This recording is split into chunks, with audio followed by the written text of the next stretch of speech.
Hello and welcome to the Bears Insider Podcast. We are back after a little bit of a delay here, but we're back. We're getting ready to get started as the Bears will be on the clock pretty much in 48 hours here in the first round of the NFL Draft.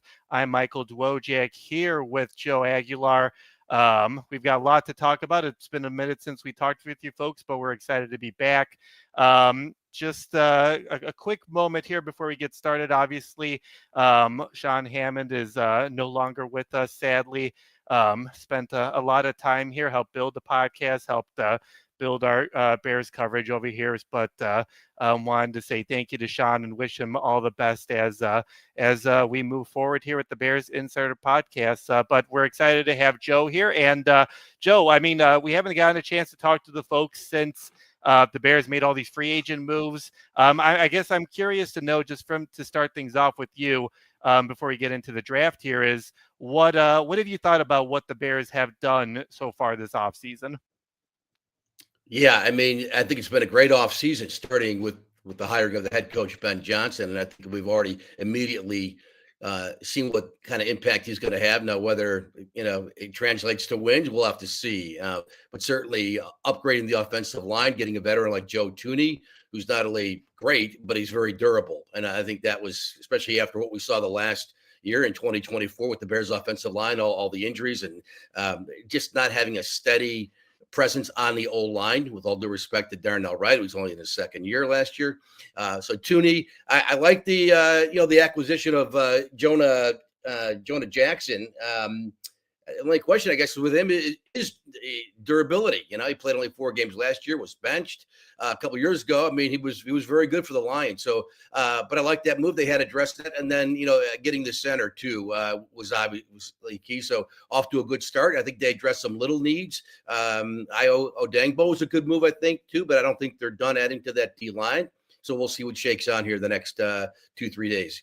Yeah, it should be really interesting to see what the Bears decide to do here. But yeah, I agree. I think Ryan Poles came out with a mission, and that was obviously to completely redo the offensive line after Yeah. what you saw last year. Didn't really protect Caleb Williams, didn't really give him a good opportunity to kind of build off of his, talent. And you saw that, Drew Dahlman, they brought him in as a center, top center in the free agent class. You had obviously Joe Tooney, who Brian Poles talked about yesterday. They're hoping to extend after trading for the All-Pro guard, and then Jonah Jackson, like you said, maybe a down year last year, but Ben Johnson really believes in him based on his time with the Detroit Lions. So you saw a lot of that, and it'll be really interesting to see what they do here in the draft. But before we get started, just a quick reminder, everyone, welcome back. I see the guys are talking in the chat.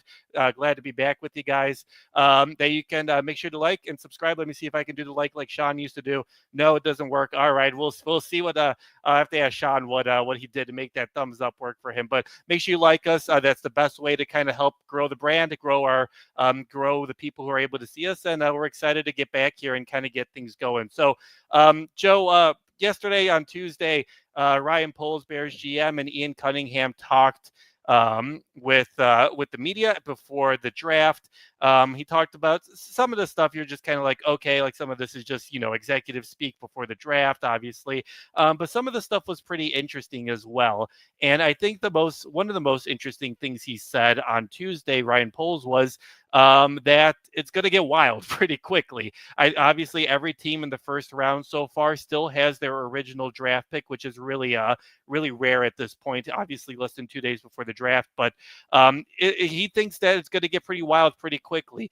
What are your impressions, just based on what you've read, what you've heard? Do you think that things can kind of go pretty quickly after we expect the Tennessee Titans take Cam Ward with the number 1 pick? I don't know about that. I don't know where his sources are better than ours, but I don't know where he's getting that information. Unless he's got his Bears in mind, maybe they're looking to move up. I hope Yeah. not. I mean, I know everyone's excited about the potential of Ashton Genty. I just don't see him getting past 5 or 6 by the Jags or the Raiders. So I don't see that happening. I certainly would hope they would not trade up. I just think they're in a good position here with 3 picks in the top 41. And let's face it, I mean, they're coming off a 5-win season, 7 wins before that, 3 wins before that. It's not like they're 1 or 2 pieces away. So I think, those 3 picks are huge. Potentially all 3 could be day one starters. Now, if they draft an old lineman, which I think one of those top 3 picks, the first or the 2 picks early in round 2, they got to get an old lineman there, ideally a Sure. tackle. We could talk about that maybe more later. But I value those picks there. And they got, 72 as well in the 3rd round. So Yep. I don't want to see them trade draft capital, whether it's even if it's a 2nd or 3rd, well, maybe a 3rd next year. But I don't want to see them giving away a 2nd next year, or be taking one of these picks at 39 and 41 and moving up 3 or 4 spots to draft Gentry. I think at 10, if they stay there, you're going to get a good player, and it's just a matter of who they have ranked highest on their board. I did like Ian Cunningham. I think you had it in your story, Michael, today, that Ian Cunningham said, we're a best player available mode. That's good. I mean, there are exceptions, right? They said we're not drafting a quarterback. We know that. They're not drafting a punter. We have that guy. Otherwise, it's pretty wide open. So stay at 10, whether it's an old lineman. I know you mocked Kelvin Banks, which I'd be fine with. Maybe it's one of those edge guys. Maybe it's one of the inside guys like Walter Nolan or Mason Graham drops. But I would stick at 10. Yeah, it'll be really interesting because, I feel like a lot with these drafts, you kind of, if it's a really heavy quarterback class, that's when things kind of get wild. Guys really trade up, teams get nervous. But, I feel like it's been really hard to tell what's going to happen with this draft because of the last year's quarterback class was so good, like so high. And then you go off this year and you're just kind of like, well, Cam Ward would probably be like below JJ McCarthy, like Bo Nix at this point, right? Like if he was in last year's draft. So it's a different class this year. So that kind of impacts it. And Ryan Poles and Ian Cunningham kind of talked about how, there are a lot of clumps of guys, which I think he means like it's kind of a deep draft where it's kind of like, not a lot of guys are like really separating themselves from each other, right? And you kind of mentioned that with the Banks thing, where it's kind of like of the offensive tackles, I think you're kind of like, all right, they're all maybe Will Campbell's above the rest, but I think everyone else, you're just kind of like, all right, I think that we can kind of see them similarly, right? The same with the edge or above after Abdul Carter and that sort of stuff. So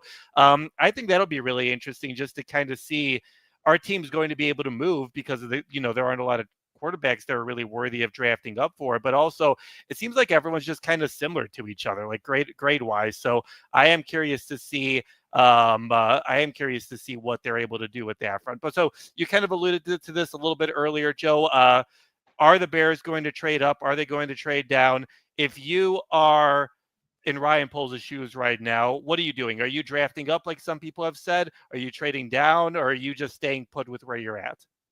I'm staying at 10. And unless, I mean, and again, if trading down a few spots, maybe to the late teens or early 20s, it certainly could be enticing, but who's going to dance with you, right? There's not a lot. I don't see teams who are drafting the late teens, or I saw Peter Schrager, who does an excellent job. Obviously, just joined ESPN. Had the Bears, I think it's today, mocked the Colts at 14, trading the Bears, flipping with the Bears with 10. They draft Colston Loveland, Indianapolis would, and then the Bears would get their third rounder, the Colts' third rounder. Are the Colts really going to move up to get Colston Loveland when he might be there at 14 anyway? Sure. Maybe. You'd have to really love the guy, but I don't know if that's the case. So I just, like you said, when there's a bunch of guys who could be, I even seen, everyone on these old linemen to the D lineman, whether it's an edge or it's a tackle, some guys going in, late, 8, 9, 10 range to late 20s. They're all over the board.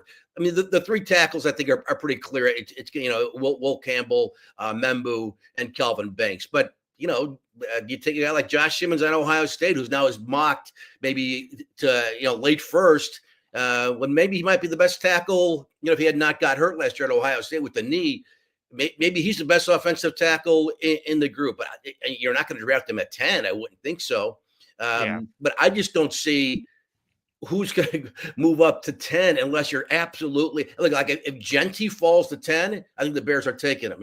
If there's another one of those guys, Will Campbell falls to 10, maybe you get someone who wants to move up for Will Campbell, but those are the guys the Bears would probably be interested in.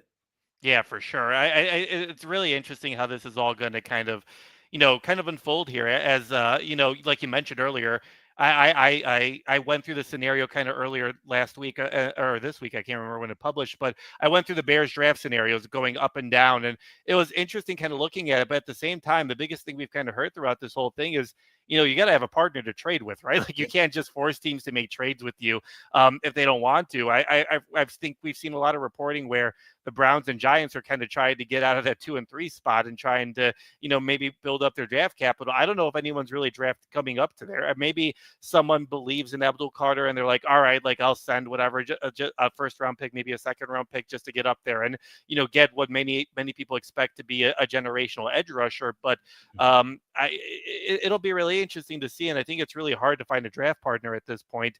But, again, it goes back to that Ryan Poles thing. He obviously is much more in tuned into what's going on around NFL circles than we are. But at the same time, he could be trying to get the trade market going a little bit after he's been hearing a lot of no's or like we're not interested in that kind of stuff.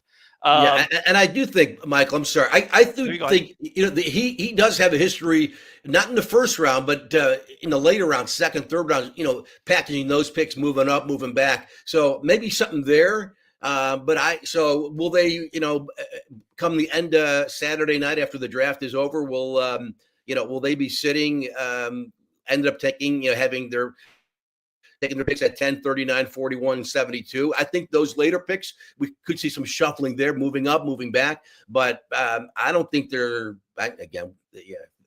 are fluid, as we speak. I don't think they're moving off 10. Yeah, I would agree with that. Rick over here, Rick believes that he says the Bears trading up. Poles can't help himself. We'll see how that goes. Rick, CJ said things could get wild trading up down. That's what Poles is talking about. So it'll be interesting to see what happens, right? But wherever the Bears draft, Joe, we talked about the offensive line additions, the defensive line additions. The Bears got we would assume their number 3 wide receiver, some, odds and ends guys. But heading into the draft, Joe, after all the moves that they have made so far, what do you feel like are still the Bears' biggest areas of needs that you would kind of look at when you're, trying to get ready to make this pick wherever they make it? It's got to be, again, one of the, if not 10, then at 39 and or 41, you got to address the O-line and D-line. To me, there's no way those 3 picks, if they retain them and stay where they're at, 10, 39, and 41, they're not drafting an O-lineman or D-lineman. You know that's going to happen. Yeah. What's interesting is if Warren is there at 10, are they taking him? I would think that's the pick at this point. I just think it's another fun get. I hate to call him a gadget player. He's a big dude, right? He's a good yards after catch guy. I think there's a lot of potential there in the way they could use him, especially, Ben Johnson. And now here, they played a lot of 12 personnel with the 2 tight ends last year in Detroit. I think maybe more than anybody. Yeah. But like he said when he took the job, Ben Johnson, we're not just going to take the Lions playbook and hand it to the Bears players and say, here it is, learn the Lions playbook. He's going to go with what they have. But I think a player like that could really excel in his system. I don't know if 10 is too high for Loveland unless they just love him. No pun intended there, So yeah. I think, and to me, if you're sitting at 10 and Warren is gone, Colston is still on the board, to me, it's going to be like, who do you have ranked as your highest, best player available? Is it one of the tackles? Is it one of the D linemen? D tackle, I know they got Grady Jarrett, and they, I guess they still believe in Jervon Dexter. I'm sure they do. But D tackle is not out of the question either. If they really love Walter and Nolan, I'd really get who they love at 10.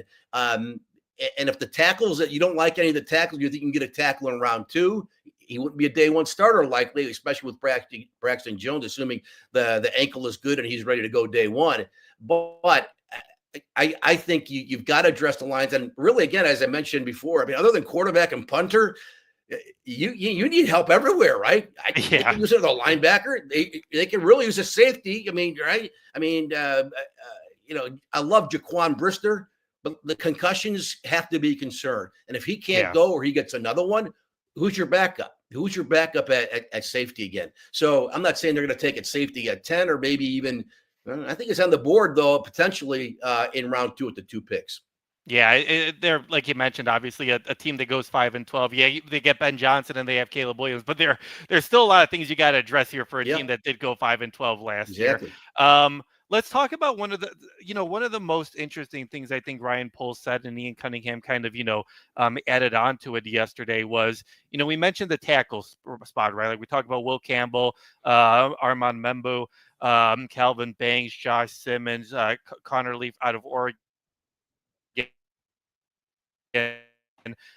Something that really Ryan Poles was asked about Darnell Wright, and is he for sure going to be at right tackle, or are you considering maybe moving him to left tackle? And I thought it was interesting that Ryan Poles could have easily said we drafted him a couple years ago. We see him as our future right tackle. He's done fairly well in the last couple years, and we're just going to keep him there. But Ryan Poles has said, listen, we'll have the conversation, right? Like if the situation arises, listen, he did well at Tennessee at both left and right tackle. That's why we drafted him, because of that versatility, that value. And I thought that was really interesting because there really does open up the board a lot, where you're not only limited to Will Campbell, or you're not really only limited to like Josh Simmons, Calvin Banks, like those guys. You could now, I don't know if he's going to drop to number 10, Armar Membu, or other right tackles, but what did you make of that comment? And do you think that there's a actual or realistic possibility that the Bears could move Darnell Wright to left tackle, and they draft a right tackle, or even, I don't know, maybe they put Kieran Namagaji at right tackle? Yeah.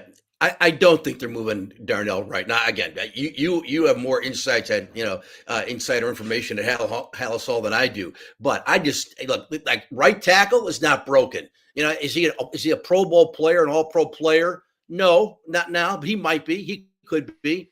But to me, if you move him to the left side, maybe he could handle it. But now you're going through training camp trying to figure out that. And what if it's not working out at left tackle? Now you've created 2 holes. So to me, keep him at right tackle. That's not your problem. Left tackle, they say everything they say about Braxton Jones is encouraging. He's another guy who's, they're going to have to pay him next year if they want to keep him. Are you going to pay him? I mean, my goodness, he's not an all-pro guy. He probably never will be, but he's solid. And if you're a consistent, durable player at left tackle, you'll play a long time in this league. You can play 10 years in this league easy.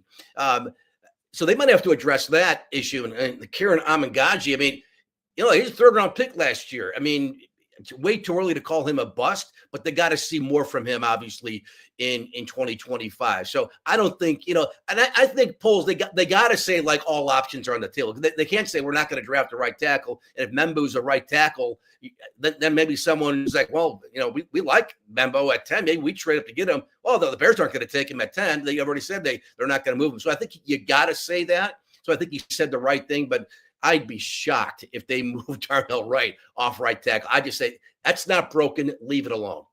So you think that's more executive speak than anything else, or playing? I think playing so. up to the And draft? you gotta keep all your options open, right? You got to be fluid with everything. But I just think that you're just inviting again. You could be creating 2 problems now instead of 1. If you consider a left tackle a problem, it's not a problem, but it's again certainly something they know they could probably upgrade. And again, Braxton Jones, we don't know how he's going to be, how good he's going to be, or healthy wise, I should say, with the ankle coming into camp.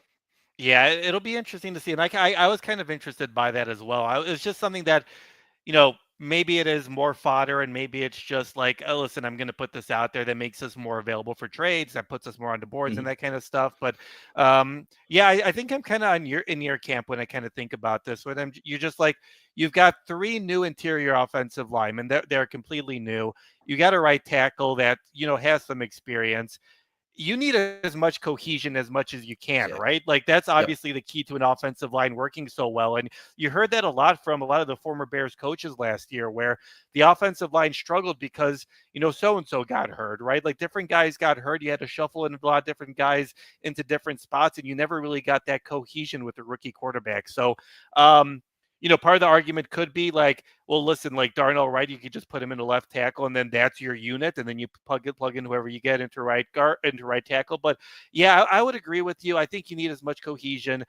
Darnell Wright's done fairly well, and I think the other thing is the talent is there, right? I don't think at this point, I don't think Will Campbell's going to drop to you at number 10.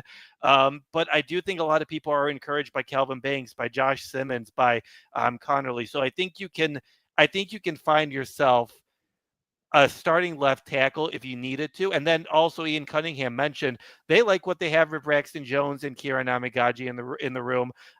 Braxton Jones, he might be a little bit delayed in training camp because of his ankle surgery that he had at the end of last season.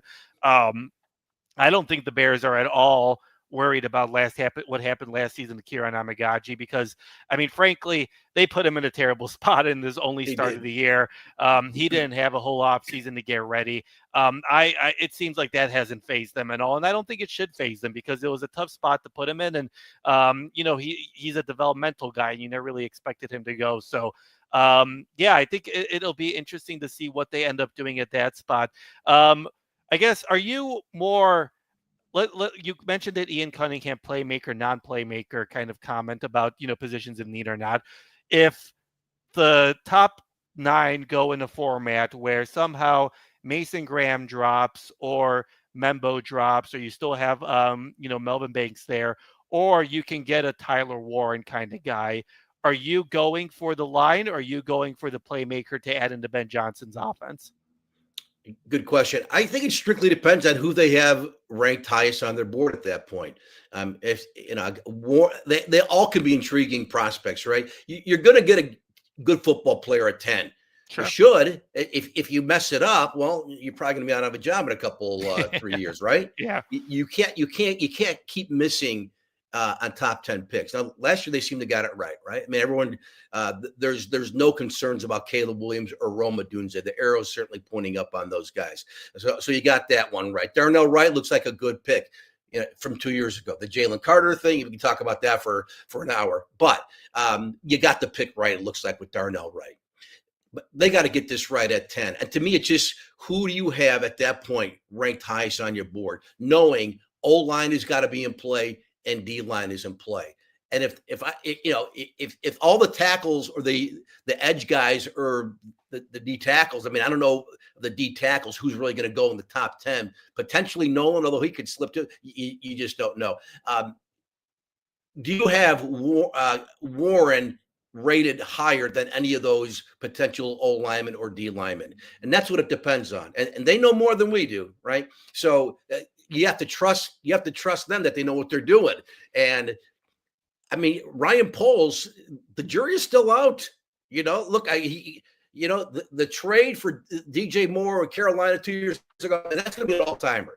20 years from now, if we're still around, Michael, they'll talk about that as being one of the best trades in Bears history. It was that good. Doesn't mean you can't mess it up, but that he's got that going for him. But he's had a lot of misses here too, especially in the later rounds. I mean, and that's where, if you look at the Phillies and the Chiefs and all those teams that win consistently, they're not nailing it necessarily with their 28th pick in the draft and that turned the franchise around. They're nailing it with guys who can come in and contribute, who are third rounders, fourth rounders, fifth rounders. And I think that's where we got to see more with Ryan Poles, because this draft I think it's huge for them. It's huge for him.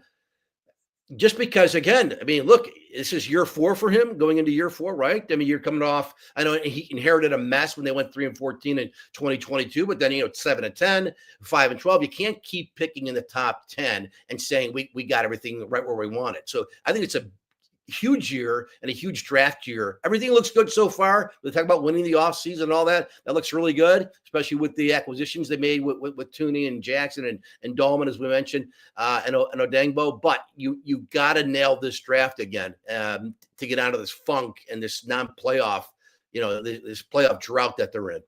Yeah, and obviously they're in a great position to do that, right? Obviously, They've got 4 picks in the first 3 rounds. You got 3 of the top 41 picks.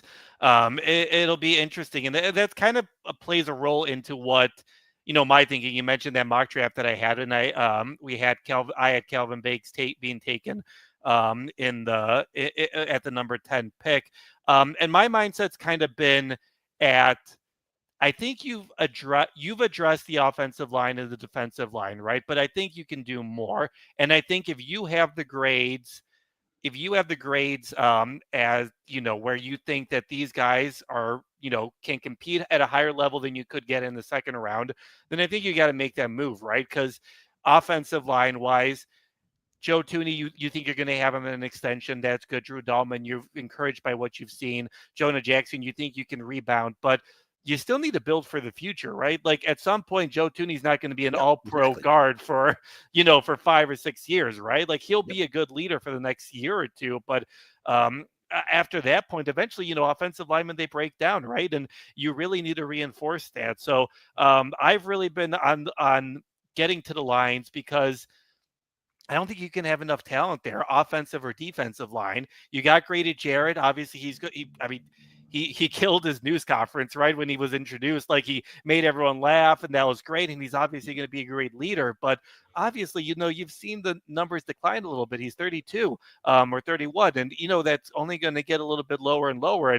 And Dio's obviously a project at this point because you've seen the potential, but it's not there. So yeah, I agree with you. It obviously comes down to their grades, but if it comes down to me in the first round, I think you need to get someone that supports your offensive or defensive line, whether that's a pass rusher, whether that's a tackle, even if it's an interior guy. I've seen some guys like you mentioned earlier, Walter Nolan going to the 49ers at 11. Maybe you have him graded that high, but I really think that you got to reinforce those lines because I think you can get the talent in the second round when it comes to running back, when it comes to wide receivers, when it comes to safety, those positions. I think you can find some really talented. And the other thing is, I mean, you've got two early second round picks, right? You could potentially trade back into the first round if you're Mhm. really bought into a guy in those late rounds. And I think you put yourself in a really good position, and now it's really interesting to see how are they going to execute that plan and what that plan really looks like. I agree, and the offensive line, the revamped offensive line now, from the two tackles, the guards, the center, now it looks really good, doesn't it? I mean, that looks Yeah. like could be a pretty good offensive line, Yes. but the continuity. I mean, we're one injury away from Ryan Bates starting at guard. Like, what if Jonah Jackson Right. either gets hurt again or he's just not good? I mean, Tooney, you don't have to worry about, but just because he's been durable and the guy doesn't miss a game doesn't mean he can't get hurt. Now what do you have? And if Braxton Jones again isn't ready, maybe there's another injury with any of those guys. What's the depth looking like right now on the offensive line? The Ryan Bates thing scares the heck out of me. If we got to rely on that guy after he barely was healthy enough to play last year, I'm concerned. So to me, that's why you've got to address, if not at 10, certainly at 39 or 41, you've got to get more depth there. It doesn't mean they're going to be ready to come in and be a day one starter if there's a training camp injury to one of the five guys on the O line. But it's got to be addressed. I think they realize that too. And everyone's talking about Philly as like everyone's, it's a copycat league. Most leagues are, whether it's, MLB, NBA, NHL, whatever.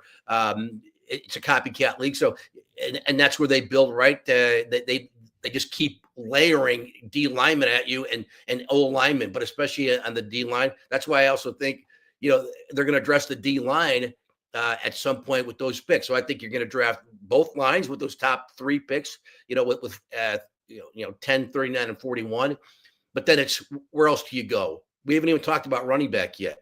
Right. The tight end, if it's not one of those two guys, if it's not Loveland or Warren, maybe they go searching for a tight end at 4 or 5. But again, depends on what your grade is on the guy. But I completely with you there. They don't have enough depth. Truthfully, what team does have enough Well, offensive line yeah. depth, Right. right? And when you have to start 10, and or you have to start 5 rather, typically someone's going to get hurt, whether it's season ending or it's 3 or 4 games. And then what do you have? I heard an offensive lineman, I think it was Tyler Lewan, maybe. I could be wrong on that, but it was a veteran lineman, guy who played in the league a long time, was good. Says you don't need 5 good offensive linemen. You need 4. You could cover for 1. And I thought that was interesting. You don't need 5 potential Pro Bowl guys Sure. or top level, but you need 4. Uh, Yeah. but you need depth too, because injuries do happen again, whether they're season ending or they're just for 2 or 3 or 4 games. You mentioned, yeah, you're completely right. You need those rotations, right? For the offensive line, you need 7 or 8 guys who are going to be able to play for you the entire year that you're confident in. And obviously, the Bears will address some of those needs in the draft. That can also come. I saw CJ ask about Ryan Bates. I think he is a June 1 candidate, if I remember correctly. I do think he will be a top interior backup for them. And, obviously, we'll see what they end up doing with Kieran Amagaji. But and the D line you mentioned, that was something that Ryan Poles, Ben Johnson, and Dennis Allen, the DC, talked about. They hit you in waves, Philadelphia, right? Like they don't Yep. just do one, like whatever like, and I kind of hit on this in my early depth chart after free agency. Whoever's starting for you on the defensive line, that doesn't mean that those are going to be the only guys who are playing. They are going to be subbing those Right. guys in second down, third down. You're going to see a lot of Austin Booker. You're going to see a lot of Dio. You're going to see a lot of Montez Sweat. Jervon Dexter is going to switch in with Andrew Billings and Grady Jarrett, right? Like starters are starters for your defensive line, but you're going to be rotating a lot of guys in, and that's what their plan is to keep on going. So I do agree. It'll be interesting to see how much they decide to address those and attack those, whether it's the first round or obviously the second or third round. Joe, you hit on running back a little bit earlier. I feel like we have to talk about it just to kind of talk about it. The Ashton Genty, the hype and all that kind of stuff. I feel like it's been all over the place at this point. It started off with the mock drafts being like, the Bears might take him at 10. And then it turned into, well, the Raiders are going to take him at 6. Now the Jaguars are thinking about 5. Are the Bears going to draft up for Ashton Genty? Put out your official position out there, Joe? What is your official position on Ashton Genty, and whether you would trade up for him or whether you would even take him if he somehow fell to them at 10? Well, I love offense. I if he's there at 10, you're taking him. I'd be that stoked. I would be totally stoked to have him here in Chicago. I don't think he's going to be there. I wouldn't trade up to get him because I think the cost is going to be too high. And again, we're not like one piece away. The Bears are not, So I just don't think I don't think they can afford to sacrifice draft capital to move up to 5 or 6. But if he's there, I think the temptation would be too great. I mean, can you imagine him, especially with this revamped offensive line, assuming it's healthy? Yeah. I think he could be the rookie of the year, especially knowing the new coach, Ben Johnson, probably is going to have a better idea of how to use him. A sports car than the old regime with Eberflus, and we know the rest. So I love him, but I don't think he's going to be there. That doesn't mean you say, okay, we're fine with DeAndre Swift and Roschon Johnson again. I don't think so. I think DeAndre Swift actually might be better because DeAndre Swift is not a David Montgomery knock you over, yards after contact guy, right? He needs more space like he had in Philly when he had the 1,000-yard season in 2023, how good he was. I think he's that guy. So I think he probably will be better. I just don't know. And the Bears and Ben Johnson are all saying the right things. They're not going to diss the guy or throw him under the bus or saying we need to get better. Or he's got to get better because he certainly flashed at moments last year. We saw too many plays where he went down after one tackle or he gained 2 yards. It just wasn't enough. And Roschon Johnson, good special teams guy. And I know he was their short yardage guy on the goal line last year, right? But I think he can do better there too. So I think they're going to draft a running back. Question is, I doubt if Omarion Hampton, who's probably number 2 on most guys' boards, is at the running back position. I doubt he's there in round 2. I think he'll probably be gone, even early second round. And then maybe is Travion Henderson around at 39 or 41? I think if he is, I think the Bears take him. But I think they're going to address that. And I keep saying this. It depends on who you have ranked on your board. Maybe there's we need a safety more right now at 39 than we need a running back. Maybe we can draft a Cam Scadaboo or someone else they like in the 4th round. So it depends there. But I think they're going to come away by the end of Saturday. They're going to have another running back on this roster. Yeah, I would definitely agree with. Yeah, I think I would definitely agree with you there. They definitely need to add on to their running back room. I agree. I think that people give DeAndre Swift a hard time, obviously, for last year, but the blocking wasn't there for much of the season. The, Right. the scheme wasn't really there for much of the season. So I am excited about to see what he's able to do in Ben Johnson's offense and what Ben Johnson's able to do with him. But when it comes to Ashton Genty, I don't listen. I understand the arguments that people have made about Saquon Barkley, but with all due respect, I feel like a lot of running backs would have looked amazing with the Eagles' offensive line, right? And that's not, again, I'm not trying to take anything away from Saquon Barkley and how amazing of a running back he is, but you've seen other DeAndre Swift obviously looked good. Had put up some good numbers with the Eagles that kind of encouraged Ryan Poles to sign him because of he played because that behind that offensive line. So that's kind of my reasoning for not. I definitely wouldn't trade up. I don't think you trade up for a running back. That's just kind of my stance. And even at number 10, I think it would be really enticing. I don't think he drops to number 10, but if he was there, I still have a hard time going with saying that I can't address the offensive line or the defensive line over him because I don't think that the running back, the guys behind him maybe are as good as he is, but I do think that you're going to get a lot of talented guys in a very deep group. And I think that you can get that at 39 or 41, or you can draft back in, like you said, Omarion might be a late first round pick. If you want to draft, trade back into the first round, that would make a lot of sense to me in the later part. Or you can get Caleb Johnson. I think CJ mentioned from Iowa. I like him a lot as well in the second round. So I wouldn't make the pick. I think you have more needs, and I think that Ashton Genty is a very shiny toy that is going to have a really great career in the NFL. But you're not at a point right now to be buying shiny toys. You got to buy like the rugged like stuff happening on the defensive or offensive line to get to that level. You're not the Philadelphia Eagles if you have Ashton Genty. I think you still need to really put Caleb Williams in a really good position to succeed. And I would address the offensive or defensive line at that point.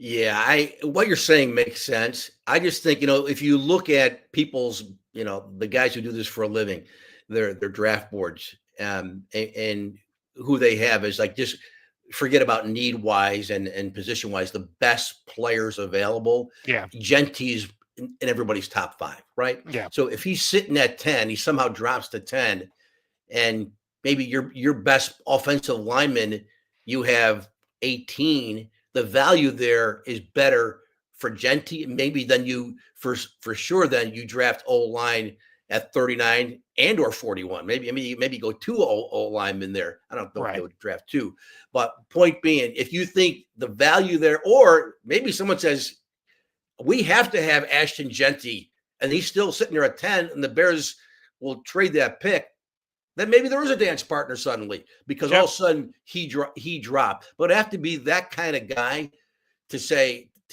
who's dropping, because otherwise, I mean, it's not like Abdul Carter is going to drop or Travis Hunter. They're not dropping. So after that, it can be, is someone going to, if Will Campbell hypothetically falls, if he gets past the Patriots, all of a sudden he's there at 10, and the Bears are like, we don't love him. We like him. We don't love him. Maybe someone loves Will Campbell. Yeah. I guess that's a possibility. I just don't know how realistic that is. Yeah. How much, obviously you and I are not, prognosticators, big draft, looking at the numbers, but does the arm length matter to you at all when it comes to Will Campbell, or is that just, he's played in the SEC, he's proven that he can play at this point? Yeah, I loved what he had to say about, and it was never a problem. No one ever discussed arm length with him until the whole draft process. So, right. I know the history of the league. There's not too many guys with the shorter arm length. But it wouldn't scare me. I think he's a beast. I think even if he didn't work on a tackle, he could be a great guard. And we talk about the guard, Joe Tooney is 32. We don't know what we're kind of quite getting with Jonah Jackson. So worst case, I'd have no problem taking Will Campbell, even if you pencil him in at left tackle and say, sorry, Braxton, for now, he's our guy until he proves us wrong. Even if that doesn't work out at left tackle, and there wouldn't be an urgency there too. That's the other thing. If they take an old lineman at 10, there's no urgency to come in to be a day one starter, because right now your 5 linemen are set. Now, one injury and things suddenly change. So ideally, they that offensive lineman wouldn't have to come in and be a day one starter. I mean, Darnell Wright kind of had to be when they drafted him 2 years ago, but I don't think that's necessarily the case now with the Bears. But I'd have no problem with Will Campbell. I think he's just a freaking beast, and I think Bears fans would love him.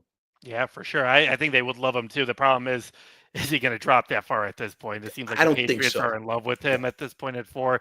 If I'm the Patriots, I'm like, listen, give me our tackle, protect Drake May, and you're golden. Like that. Don't overthink it. It's a pretty easy pick for them. All right, guys. Give me if you haven't already, give me your predictions about what you think the Bears are going to do at 10. Make sure you comment. We'll go through them before we say goodbye. But Joe, what is your prediction? What do you think the Bears do at number 10? I think they draft if Tyler Warren is there, I think they're taking him. The guy we haven't even talked about, Michael, and I would love him, and I haven't seen him mocked to the Bears at all, is Mike Green out of Marshall. And I know there's baggage with him, the sexual abuse allegations. I get it. I was kind of hoping, I don't know if this was talked about yesterday in the press conference with Ryan Poles and Ian Cunningham. Ian Cunningham, by the way, much better on the microphone than Ryan Poles, but that's another story. Much more dynamic speaker. I think he's willing to give more than Ryan Poles is. I think Ryan Poles he just seems like he has a little more personality. Sure. I like listening to Ian Cunningham. But remember 2 years ago when we didn't think the Bears' room was right for Jalen Carter, and now 2 years later he's one of the best maybe the best defensive tackle in the game. Are the Bears more prepared internally with the leadership, not only front office wise, coaches, the personnel they have on the field, to take in a guy with a little checkered past, right? Because even there's questions about Walter Nolan about his character issues. There's some talk there. Are the Bears more prepared now, despite coming off a 7-win season or a 5-win season, to bring in a guy like that? Because Mike Green, again, like I don't watch hours and hours of film, and I don't do this for a living as far as scouting. But when you watch the tape of Mike Green, to me, that he just jumps off the screen. I really like him. 17 sacks. He's an animal. He might be the best pass rusher. We don't know. None of us know. Even the experts don't know. But I really like Mike Green. If they picked him at 10, I would love that pick too. I don't think it's going to happen. I haven't seen it mocked by anybody. But I think they probably, if Tyler Warren is there, if he's not, maybe someone's going to have to fall a little bit in someone's estimations. Whether it's again, it might not be Will Campbell. It could be somebody though. Maybe it's I don't know, Membu, or I don't know. But maybe there's a guy that they really love at 10. But I probably a tackle that is one of the 3 top tackles. But I'm going to go with Tyler Warren, and the guy I'd really like to see though is Mike Green. Yeah, it'll be interesting to see what happens. Yeah, that you bring up a good point with Mike Green, where obviously the Bears didn't feel like they had the right room for Jalen Carter a couple years ago. I feel like based on everything that we've kind of seen, Ryan Poles kind of shies away from the guys with controversy, whether it's true, whether it's not, whether it's just allegations. I don't think Ryan Poles likes that stuff, and I think that he's kind of made that clear. So I think Mike Green's a really talented player, and he obviously has got a lot of potential. Obviously rocked it at Marshall, but it'll be interesting to see how far he goes. But I do worry about. I think Ryan Poles just doesn't want to touch that. I think he's like, if we have someone graded closer to someone else, I think we're just going to go with the safer guy that we have no problems with, and that just seems to be the way that he kind of has done things recently. Yeah. I just want to add this too, and maybe because you look at the Chiefs. I mean, I know Tyreek Hill is going back several years. Sure. Tyreek Hill years ago, but a lot of teams didn't have him on their draft board. There are a lot of guys, the Joe Mixons. There are a lot of guys in this league who are thriving and had character issues. And I'm not saying just to dismiss that completely, but a lot of the teams that win have guys like that on their roster. So look, Ryan Poles, you're coming off 3 wins, 5 wins, 7 wins, whatever. Maybe you have to start thinking a little differently and say, is it worth the gamble? Because look, Ryan Poles, again, I mentioned at the start, this is a big year for him. They got to start winning football games. Everything looks right. They got the coach everybody wanted, right? The entire league wanted Ben Johnson. They got that guy. Bravo. They had a good offseason here rebuilding the offensive line. I think that's fair to say.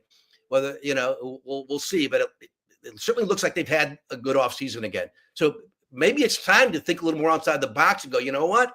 Look, we got to get moving here. We got to start winning football games, and maybe it's now to take a chance. Whether it's Mike Green, he's not the only one. There are, I'm sure there are other guys in the draft, including Nolan, who have some issues or controversial things going on with them. They're not all choir boys. We know that. So maybe it's time to rethink it, and maybe Ben Johnson is that guy. Say, look, dude, we need this guy. We'll take the chance. But you're right. He probably won't do it. But again, when you keep losing every year, maybe it's time to rethink your process a little bit. Just a thought. Yeah, I think. Yeah, and Poles and Cunningham were kind of open to that on Tuesday, where they're kind of like, listen, they're learning from the good and the bad. Like, right, they talked about like what has worked, especially when it comes to offensive linemen. Like, they are learning from what has worked and what has not worked, and you can say a lot has now worked, obviously, when it comes to offensive line drafting and developing and that sort of stuff. So, it'll be interesting to see what they end up doing this weekend when it comes to that position, and whether they maybe take a different kind of guy, like you mentioned, than maybe they have in the past. CJ says, with the 10th pick of the 25 draft, Chicago Bears select Mason Graham. Would you be surprised by that if Graham drops that far? And do you think that you have to, run to the podium if he gets to number 10? There's talk about him and potentially, he's another guy. I forgot to mention him about potentially dropping Mason Graham. How much do you love him? Because there are concerns about, he's not a guy who's going to fill up the stat sheet, but he'd be a great run blocker, plays with a high motor, right? The tape really stands out with Mason Graham. A lot of people love him, but I don't want to say concerns about him. There's concerns about every player in the draft, but I'd have no problem with them taking Mason Graham. And he potentially could be a guy who falls too. And again, we haven't even talked about the guy who's really going to potentially upset this whole draft process in the early rounds is, where does Shedeur Sanders go? Do the Saints take him at 9? If not, does someone all of a sudden want to move up? The Steelers don't have a second round pick. I'm sure he's got to be, they don't have a quarterback in Pittsburgh. They don't have a second round pick. They don't have a quarterback. They got to get a quarterback. There's some veteran guys. Maybe I don't know if the whole Aaron Rodgers thing's going to, play out in Pittsburgh, but where does Shedeur go? Because if he goes at 9, now in theory, another guy potentially fell, right? Maybe it's a Mason Graham or someone like that. So where does Shedeur go? And does would anyone potentially trade up? I don't know about within the top 10, but what's going to happen with Shedeur? Because I think it's pretty clear at this point the Giants are not taking him at 3. Right. As always, quarterbacks play a role in this. And if you have a good quarterback class like you saw last year, it could create chaos. If you don't, I guess we're going to see what happens and how desperate teams get. Rick mentioned earlier he's going to have an edge or a deep tackle at number 10. I wouldn't hate that, whether it's like you mentioned, Mike Green, Shamar Stewart, some other guys. I think there are a lot of good options in there. Tom G has Banks, Campbell, or Membo. He's going with either left tackle or right tackle. Again, I don't think many Bears fans will be upset with that. And obviously, you guys saw my prediction. I have Kelvin Banks going to the Bears at number 10. I think that they just stick with the tackle spot and they keep building in the offensive line. And I will say not every draft can be fun. Like last year was a lot of fun. You took Caleb Williams and Rome Baduns. They had 1 and 9. Sometimes it's fine to have a boring draft like the Detroit Lions did, right? When they take Penei Sewell or, they take a lineman. And linemen can be fun. That's not to put anything down on offensive or defensive linemen. They can be a lot of fun. But sometimes it's just fun to build through the trenches. And I think the biggest consensus we've gotten out of this podcast, Joe, is that there are a lot of options that the Bears need to address. And I think people would be happy with a lot of different things. Yeah, I think so. I mean, in theory, they should come away with 3 really good football players by the end of Friday, right? When the first 2 rounds are finished. But they're going to get a good football player, 10, assuming they stay there. And you got to address the line. And I get it, right? Like the offensive guards, the tackles, the interior linemen. It's not the sexy pick. People like to see the big stats with the sacks or the rushing yards or the catches and that kind of thing. But yes, I mean, I would be fine with an O tackle not a guard, O tackle at 10, and then addressing either running back and safety. I think is a spot that people aren't talking enough about. They got to cut. They got to do something with the safety. I just don't know about Jaquan Brisker with the health thing, and Byard is on the wrong side of 30. In that situation there. So they need to get a safety at some point. I don't know if it's going to be in the second round with 39 or 41, but I do think too, if you don't get a running back, Genty, at 10, you got to get one, I think, at 39 or 41, or maybe you wait until round 3, you get 72. But again, I think the Bears at those, especially 72 or maybe even 41, they move back, maybe move up a little. I think there's a good possibility of something like them not ending up with taking picks at 10, 39, 41, and 72. I think that at the back end of that, you could see more shuffling, but I say they stay at 10. Yeah. It'll be interesting to see what happens, obviously. Thank you so much, everyone, for joining us. We're so happy to be back, happy to get the Bears Insider podcast back. Appreciate everyone who joined us and, left their comments, their insights. Always good to have you guys back. Like I mentioned earlier, make sure you like and subscribe us. I'm going to give it one more shot, and then I'm never going to do it again. All right, it doesn't work for me. I don't know what's wrong with my laptop, but that's the best way to support us. Make sure you like us on YouTube. Thanks so much for joining us, guys. We'll keep you guys up to when we're going to record next.